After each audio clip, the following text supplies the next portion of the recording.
How can lawyers predict judgments?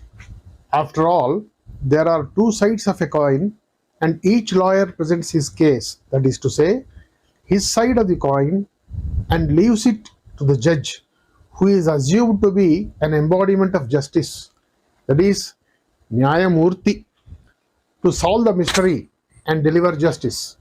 If lawyers can predict judgments, judges will have no role to play, will they?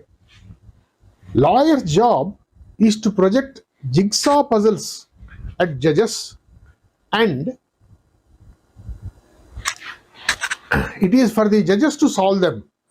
This is the sum and substance of the impression of both lawyers and judges in this country. Lawyers are treated as problem creators rather than problem solvers. It is the job of lawyers to throw jigsaw puzzles at the judges, and it is for the judges to solve them. This two sides of a coin analogy suffers from a serious defect. In the case of a coin, both the sides must be intact and valid for it to be in circulation.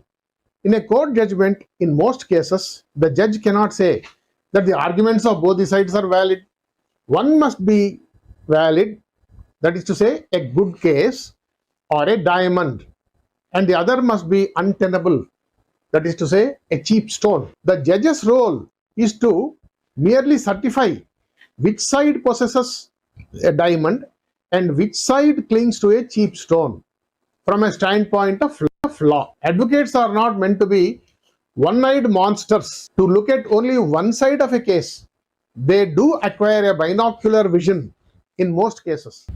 The first step is to be taken by an advocate is the issuance of a notice to the opposite side narrating the case of his client as per his instructions, and calling upon the opposite side to do anything mandated by law or refrain from doing something prohibited by law.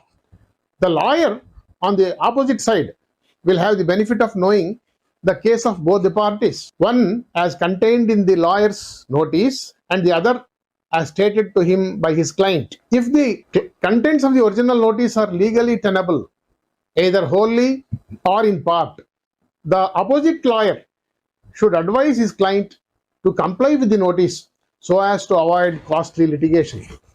His client might be an ordinary businessman or a powerful bureaucrat, politician holding high political office. When Nani Palkewala was briefed by his client, Srimati Indira Gandhi, to file an appeal before the Honorable Supreme Court and secure a stay of the judgment of the Allahabad High Court, setting aside her election as a member of the Lok Sabha, the eminent jurist accepted the brief and succeeded in getting a stay from the Honorable Supreme Court. But shortly thereafter, when his client, namely the Prime Minister of India, imposed emergency, Sri Palkhiwala returned the brief to his client, suggesting her to engage some other advocate as he did not approve her action in imposing an emergency.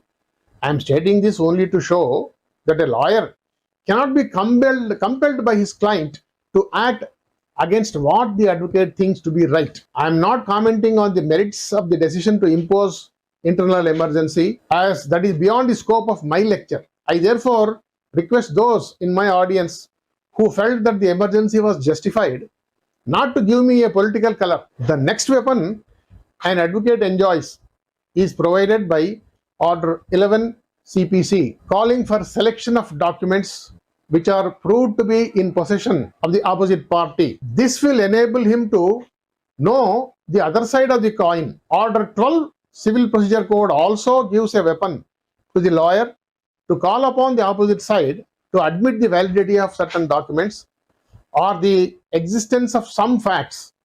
This will also enable him to know what the case of the other side is. These two procedures will help the lawyers of both the sides to avoid going in for trial, which is time consuming and expensive, both to the litigant in terms of the fee and to the state in terms of its expenditure to provide adequate judicial machinery to its citizens to conduct the luxury of a trial. that too by a jury. Here we don't have juries, it's high time we have them. The last weapon given to a lawyer to discover the truth in his function as an inquisitorial judge is cross-examination.